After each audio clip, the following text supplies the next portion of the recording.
Mau Mau roads.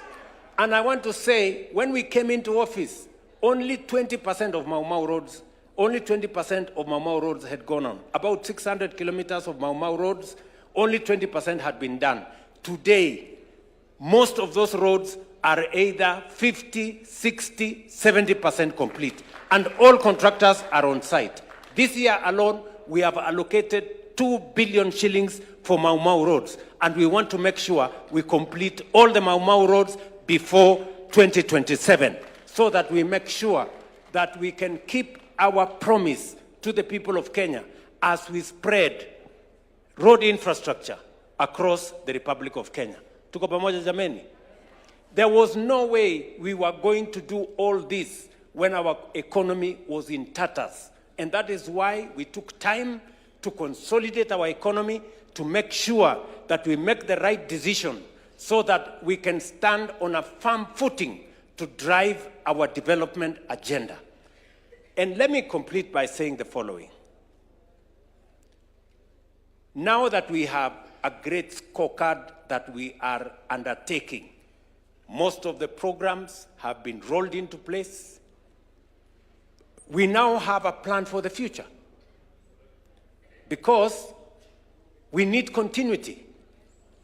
And because we have a plan for the future, you have heard us say that we now have a clear plan on how we are going to move our country to the first world. And we also are not just talking about a plan. We also know how to finance that plan. Because the problem with Kenya is not the absence of plans, is not the public, is not even money. It is the knowledge to understand how to craft innovative mechanisms of implementing and executing a plan. And that is what we have developed. We have an innovative plan on how to build roads. We have an innovative plan on how to drive our agenda into the future. And that is why we have said three things.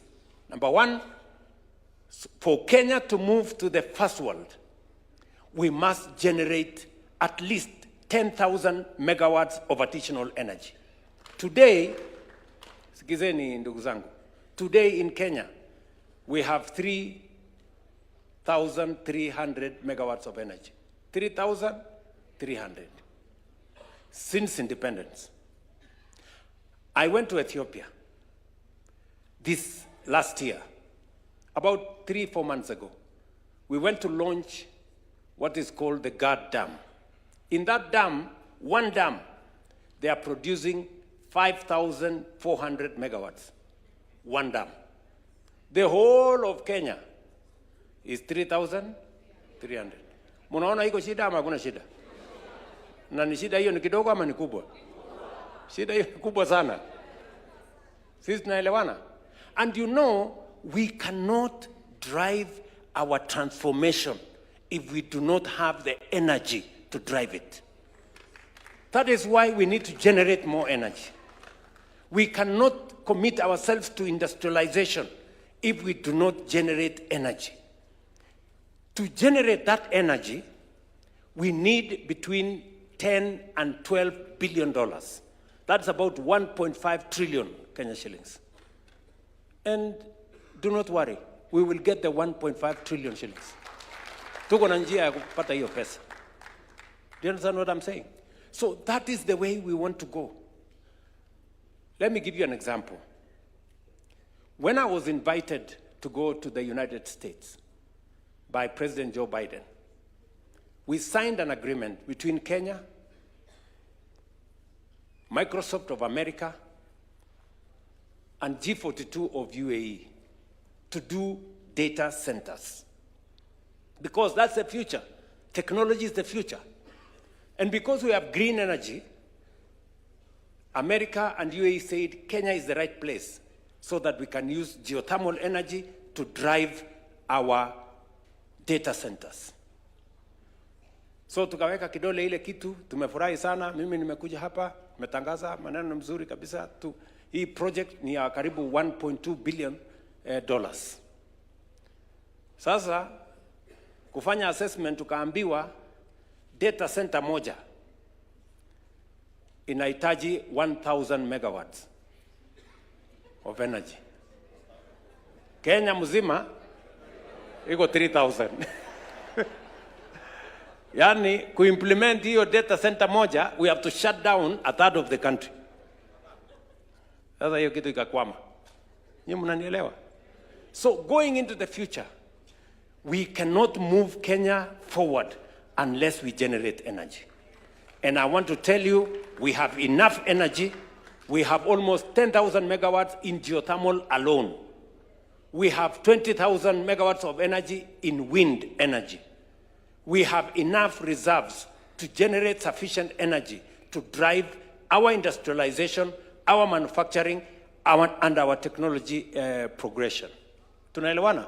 That is why we have said, as a country, in the next 5 to 7 years, we must generate 10,000 megawatts of energy, and we must have the resources to do it. Number two, we have also said, for us to move Kenya to the next level, we must stop living on the edge. It is a big shame that 60-something years after independence, we are still importing food into Kenya. For your information, we still import 500 billion of food into Kenya. Mahindi tuna import. Wheat we import. Rice we are importing. Edible oil we are importing. I don't know what we are importing. It's a big shame.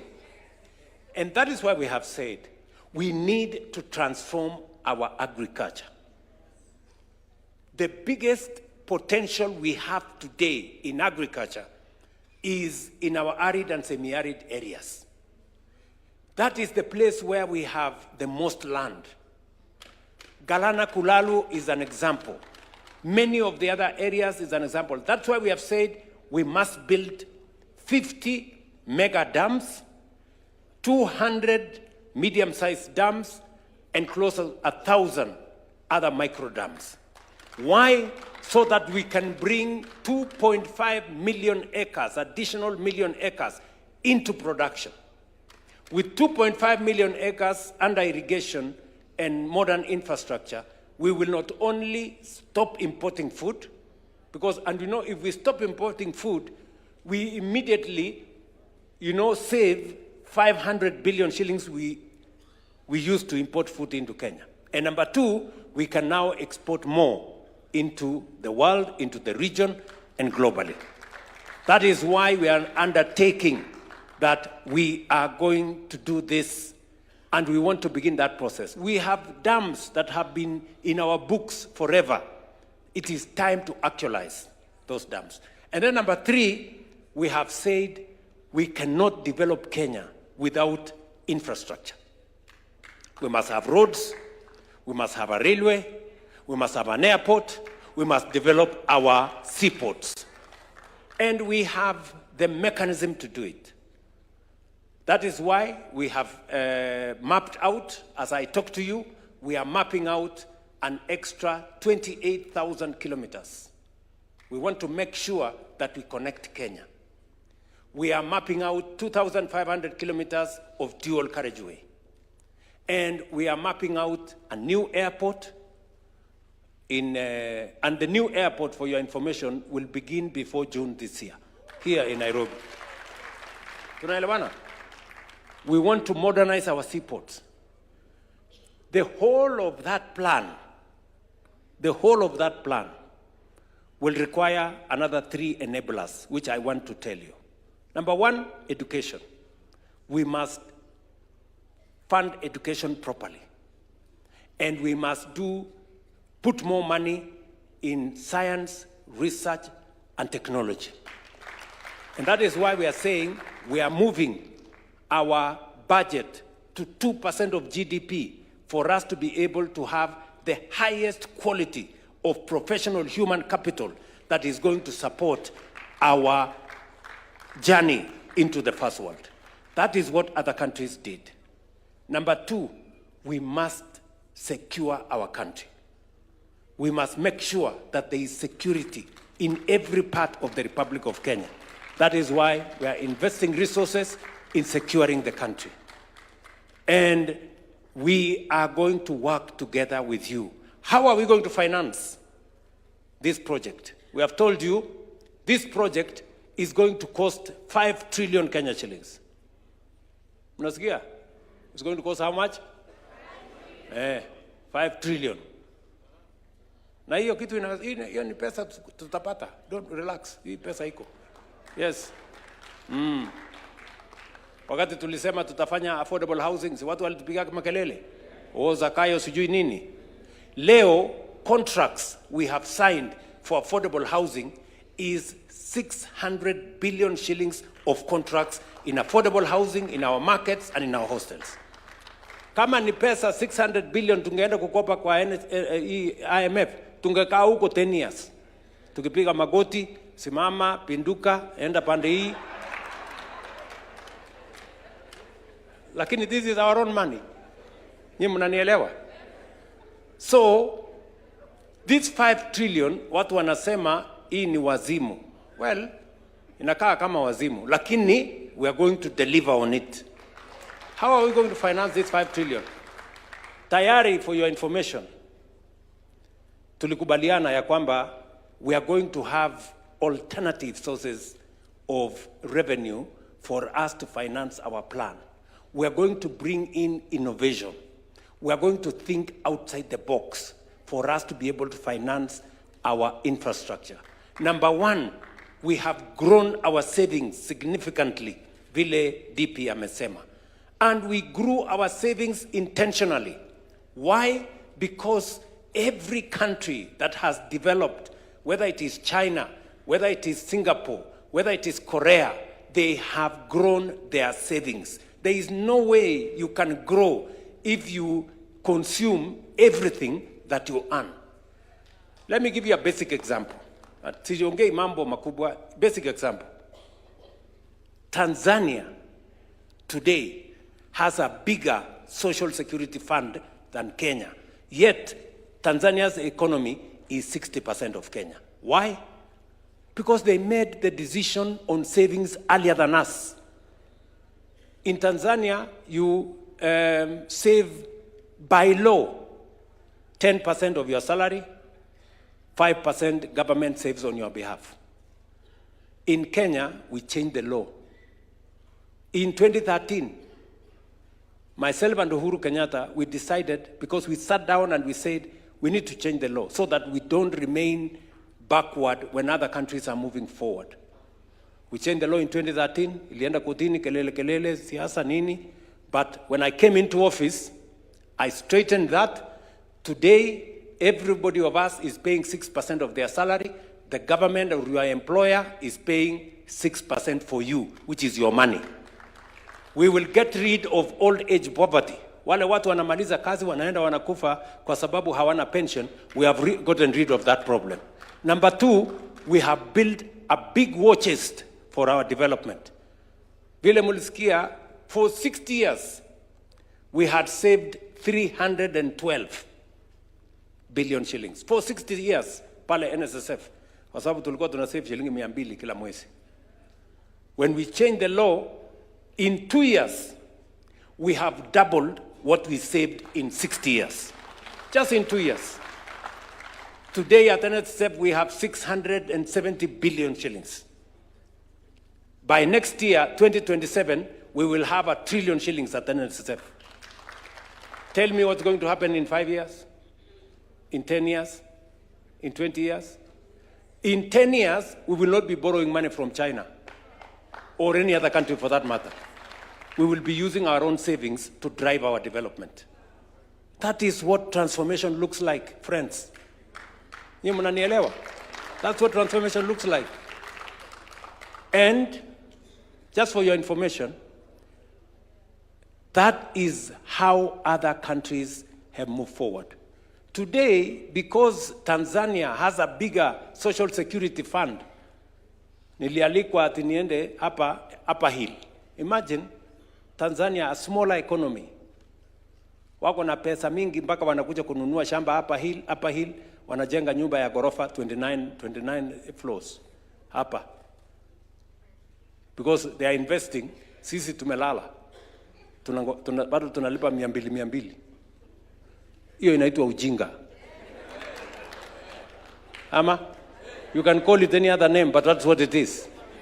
So lazima tuachane na hiyo ujinga, sisi tusonge mbele. Tunaelewana jameni? Let us make the right decisions for this nation. And when we make the right decisions, we will see how Kenya is going to change. That is why you people seated here, don't just imagine that you are sitting here. You are sitting here because history has given you the opportunity to sit here. And we must acquit ourselves. We must be the generation. We must be the leaders that finally made Kenya the Kenya we all want it to be. Please, I want to ask of you. And we can change this country in our lifetime. Mukisikia Professor akisema in a generation, we can change this country. In the next 30 years, Kenya will be a first world country. Mungu atujalie. Inshallah. Ama namna gani, my friends? Si tuseme hivyo?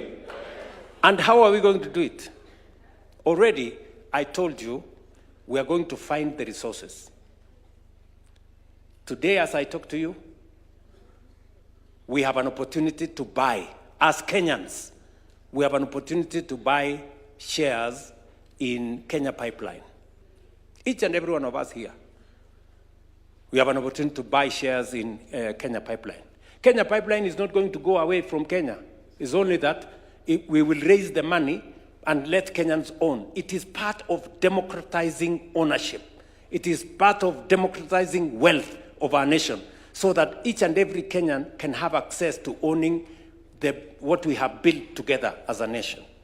So today, we are selling shares in Kenya Pipeline at the Nairobi Stock Exchange.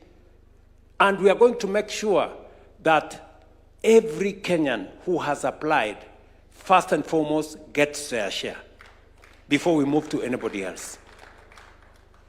Many people I have heard have gone to Parliament to say, oh, you know, these shares of Kenya Pipeline have been overvalued.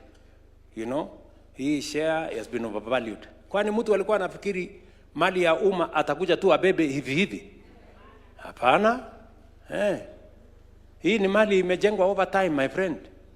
Hii ni mali imetengenezwa over time. So we have made sure that the people of Kenya get the best deal from their asset. Because it's not just us who are going to buy. There will be others who will buy. Sijui kama tunaelewana.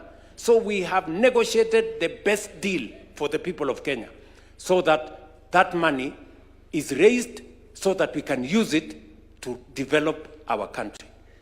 We will raise possibly 110 billion from that sale of Kenya Pipeline. And I have told the people of Kenya, in the past, corporations were privatized. The money was used to pay salaries and to pay debt.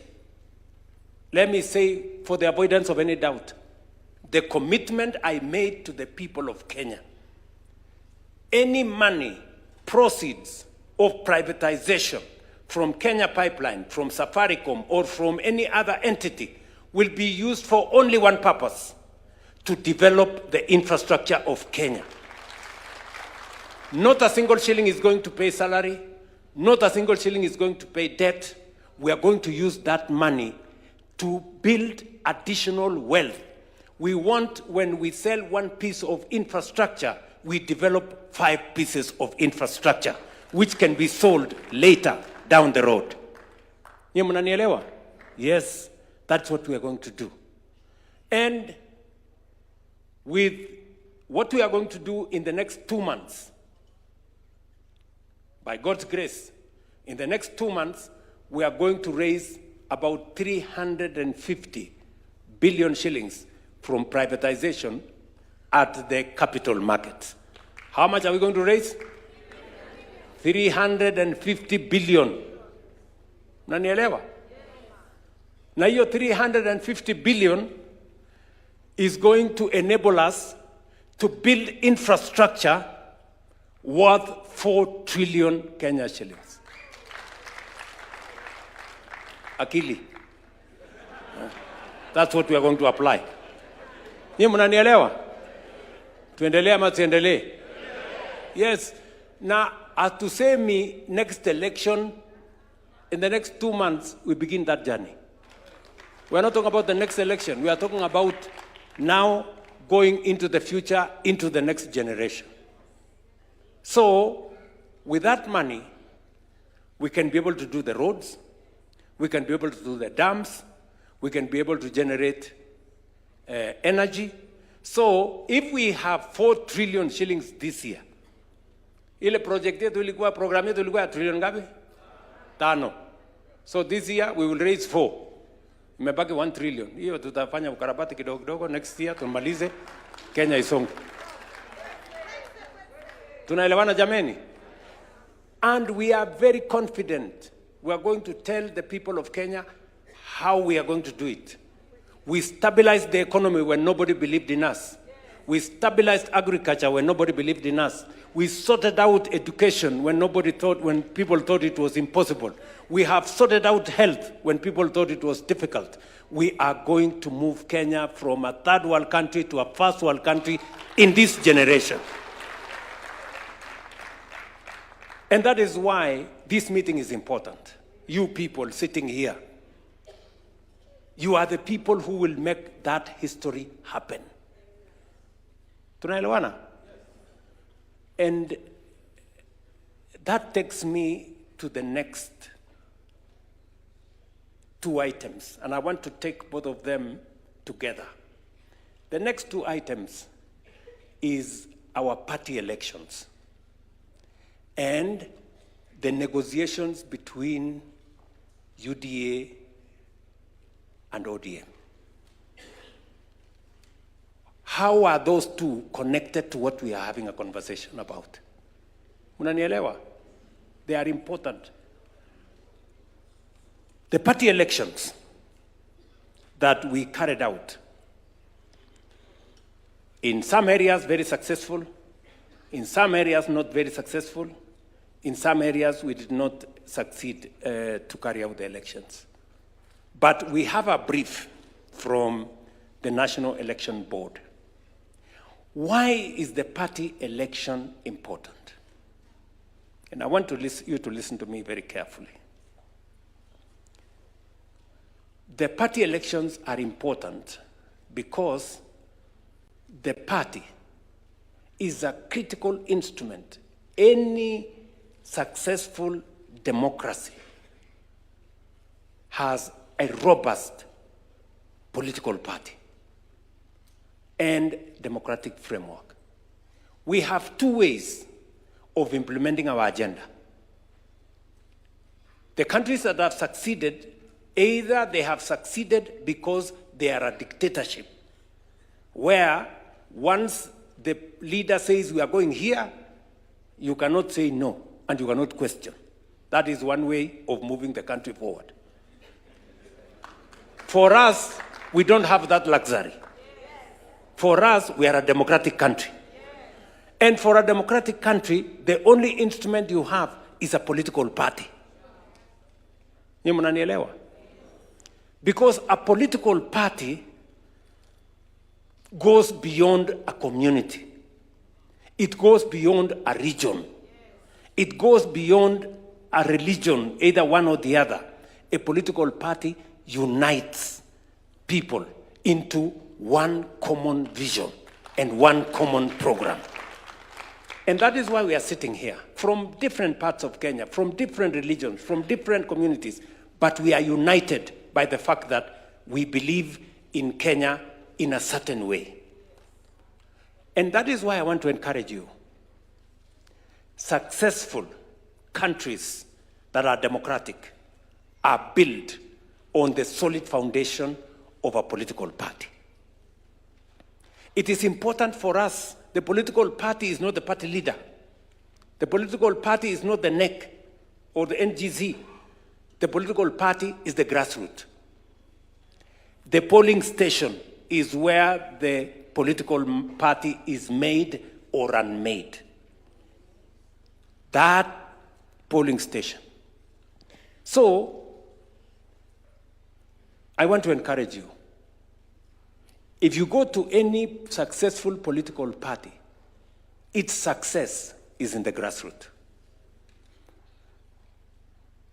We have positions of 580,000.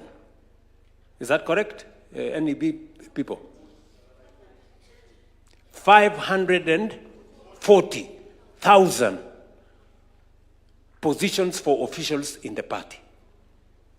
20 people per polling center. 20 people per polling center. We carried out elections the other day. And many of the senior leaders here, members of parliament and MCAs, did not even bother to participate.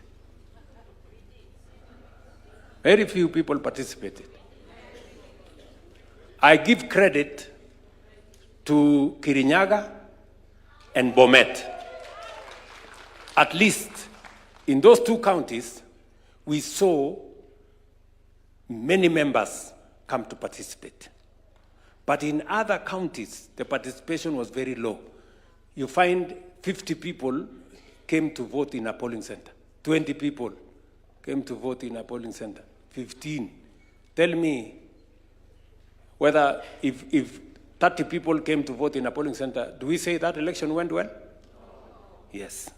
So we have instructed the NEB, any polling center where less than 50 people voted, we repeat.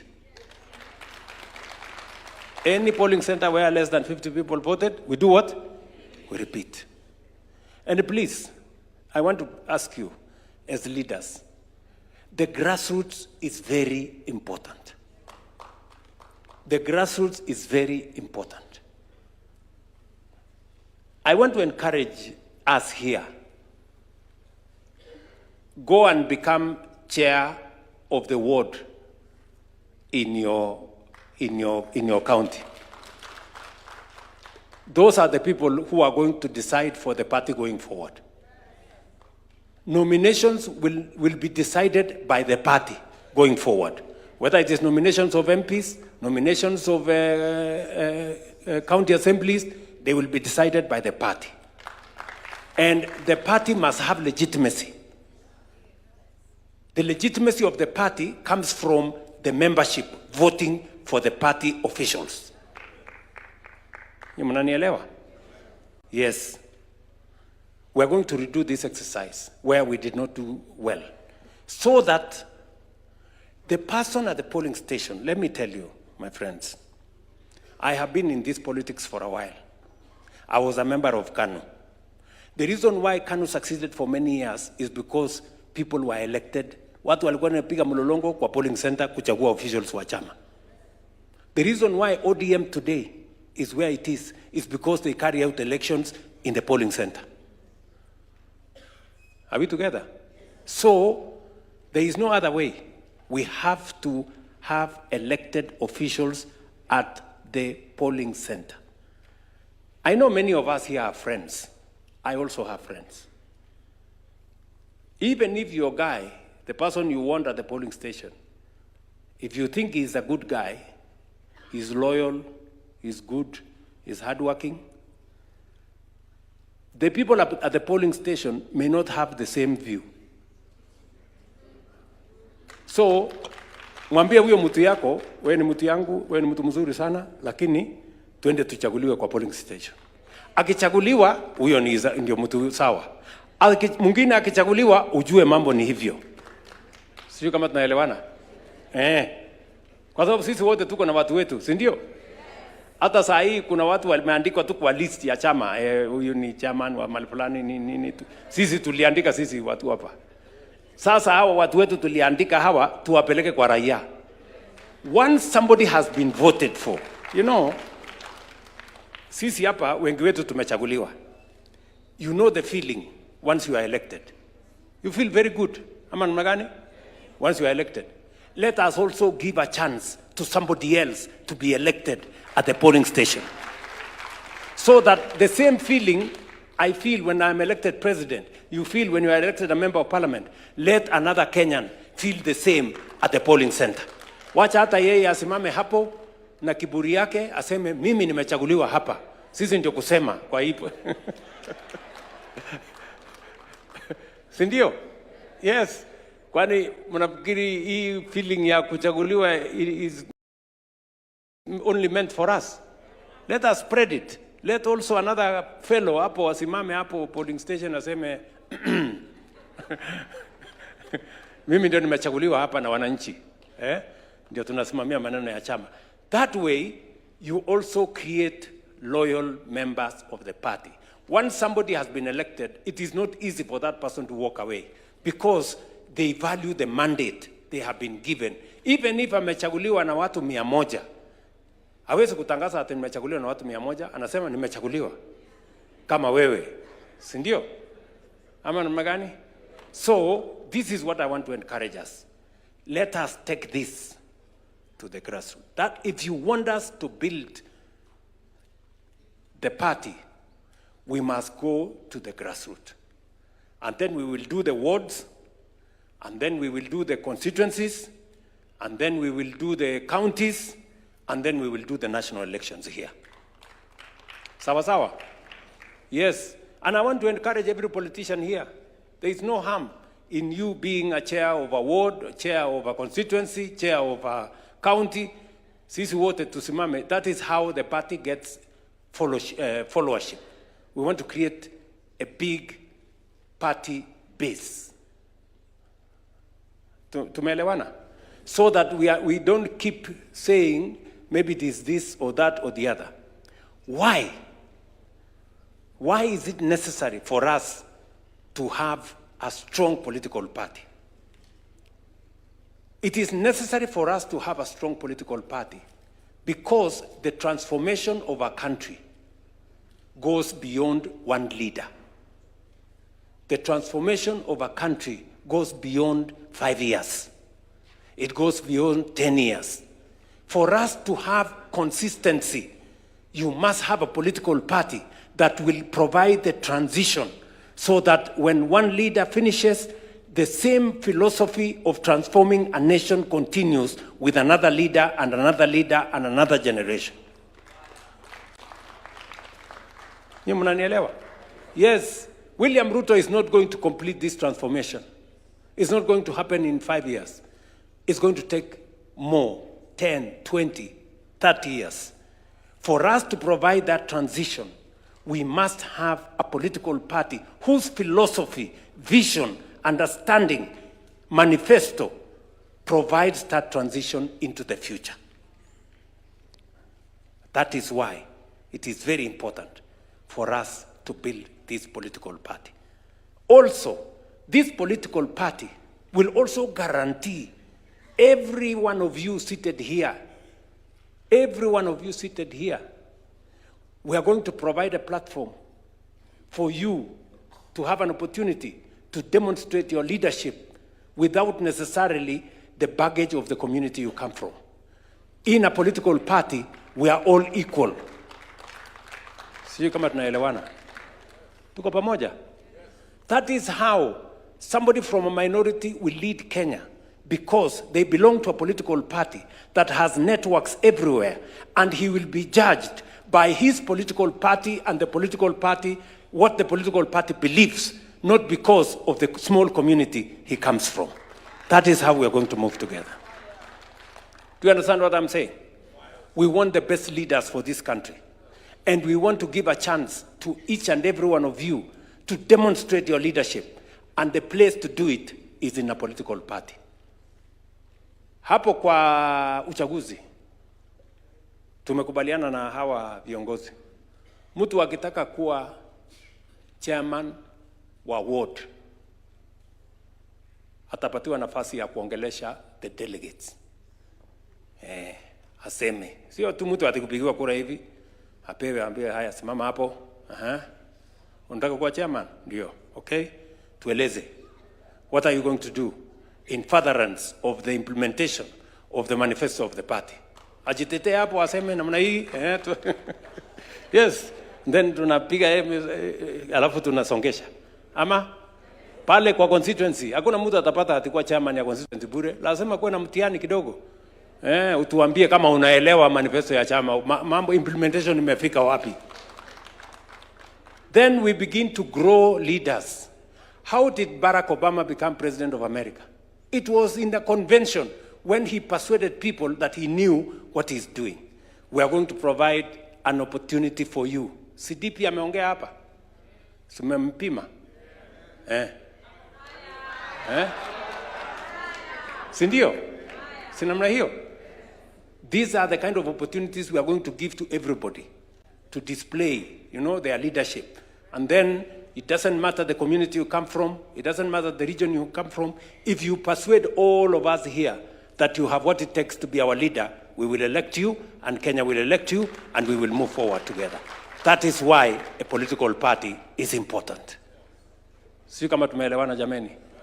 Mukitaka tumalize ukabila kwa uongozi wa Kenya, let us fashion our politics, not on the basis of individuals, but on the basis of a manifesto, a belief, a vision, a political party.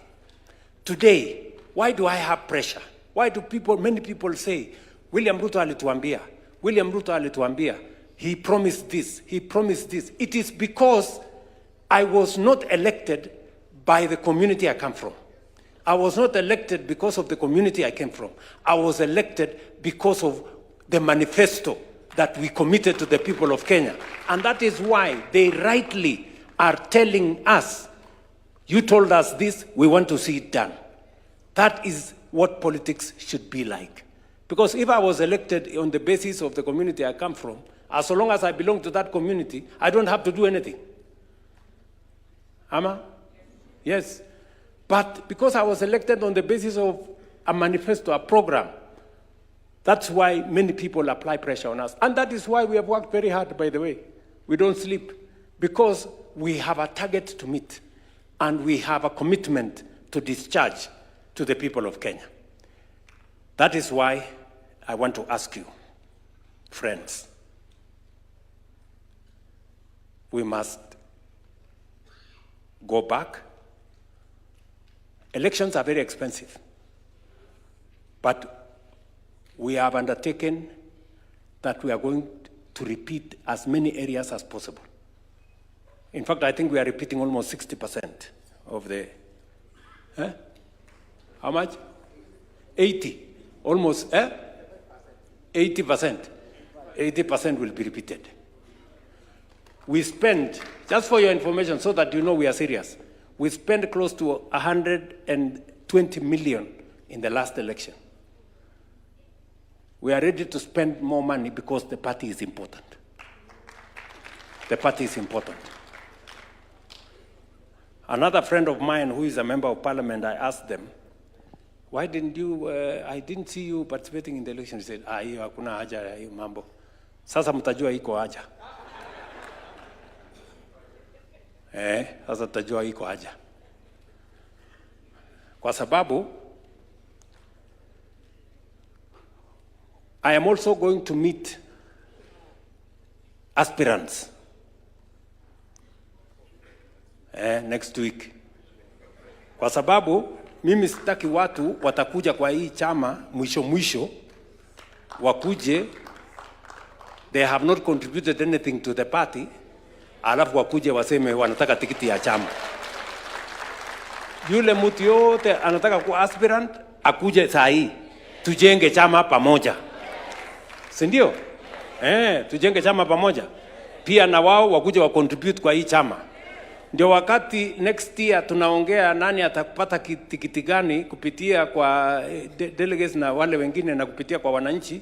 Kila mtu awe Kuna viongozi hapa walikuja UDA last minute. 1 month, mwisho. Sindio? Hawa contribute chochote. Wamekuja wakabeba tikiti ya chama, wakahama wakabeba viti. Hapana, sasa kila mtu achangie before. Ndio nimesema Wacha tuite wale wanasema mapema ndio best. Kila mtu akuje hapa tujenge chama pamoja. Sijui kama tunaelewana. Si ndio? Si tuendelee namna hiyo? Ama mnataka watu wakuje hapa mwisho wachukue? Si hata wanao wakuje wachangie? Hakuna kudandia. So kila mtu akuje hapa tushirikiane tujenge hii chama tukiwa pamoja. Ama mnasemaje jameni? Secondly, that is on political parties. Secondly, as you are aware, we have also, as we talk today, we have a broad-based government arrangement. Si ni kweli? Tulikuwa na matatizo, makelele, fujo, maandamano. Tukasema, in every challenge, there is a silver lining. And there is an opportunity if you look carefully. So in that challenge that we were undergoing, instead of focusing on the challenge, we decided to create an opportunity out of it. Today we have a broad-based government with our friends, the ODM party, and we have agreed that this broad-based has worked. Has it worked or has it not?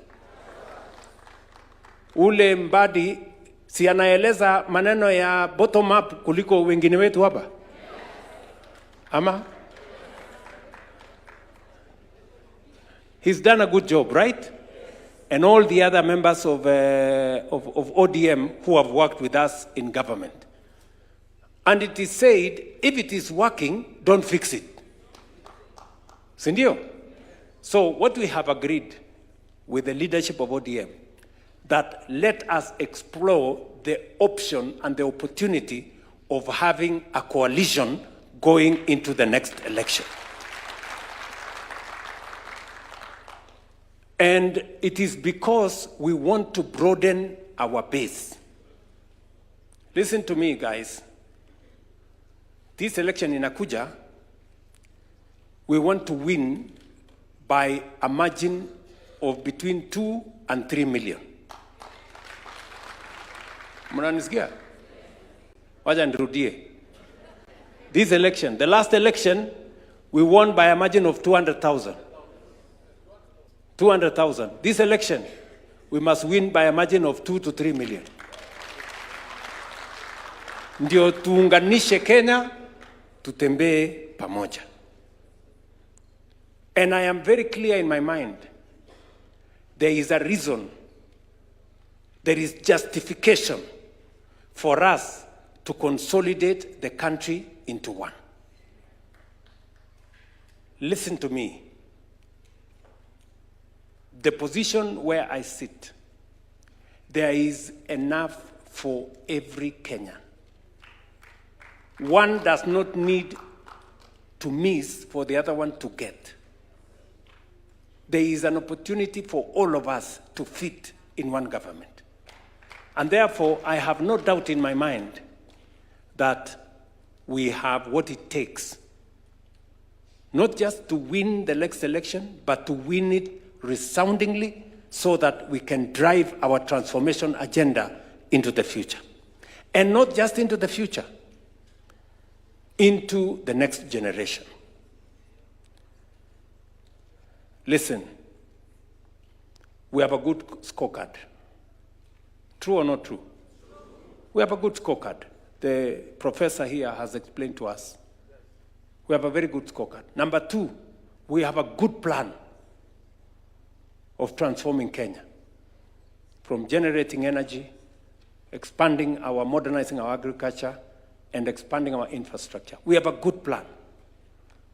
We need a political strategy to win the next election and to consolidate the gains we are making in our scorecard and to be able to implement our plan going into the future. And that is why elections in our party, to consolidate our party, is important, and a coalition with ODM will now underwrite our transformation going into the future. It is the reason we have asked you guys to come here, so that you can agree with us that we go back and do elections properly. Sindio? And do elections properly. And number two, that we agree with the NEC, whom we had engaged, that we pursue negotiated coalition with ODM. Finally, our MCAs have asked three things. Number one, they asked us that they want independence of the county assemblies. I have signed the law, the bill into act. The only problem that is waiting is, as was explained here by the leader of majority in the National Assembly, we must rework the budget. And it is not possible, Kiruga. I know you said it must be done immediately, which is okay. We see your passion for it. But we will make sure that we do it in the next budget cycle. We will now separate the budget for the county assemblies from the budget of the county executive, so that the county assemblies can become independent. Are we together? It is just by operation of law. If it was possible for us to do it faster, we would have done it. But you know those processes take long. So just my assurance to you, the law has been passed. We will make sure, because we have the majorities in both houses, we will make sure that we implement the autonomy of our county assemblies as per our commitment. We agree with you that we also need to implement the suggestions on pension. We want a governor, an MCA, or a speaker at the county assembly. When they do their 2 terms, at least they have a pension. Because many leaders, when they get out of office, they go straight into squalor. Because the job we have is thankless sometimes. Yeah? You are a leader. Ukiamuka, unaamuka na watu. Unalala na watu. Siku yenye umekosa kiti, unaenda ukiendanga. So we must secure that, so that people who have occupied leadership positions do not become a disgrace to themselves and to the communities they represent. So I want to assure you the instructions of this council to the executive and to the legislature is that we expedite that exercise. And the 2 leaders here, mutuambie, hii maneno tunaweza kumaliza lini? In the next, what? Can we give it 90 days, 120 days? The budget process. Okay, so let's do this. Because it involves money, and we have agreed that as a council, we model it the way members of parliament wanafanya. It is contributory. Sindio? The same way the one for National Assembly and the Senate is contributory. So the MCAs also want to, it to be the same as the one for members of parliament. Let it be contributory. And by the next budget, we must implement the pensions for our county assemblies, speakers, and governors. Tumekubaliana hiyo? Sindio? And we want it to be reflected in our resolutions. That is what the... and then number 3, we have also...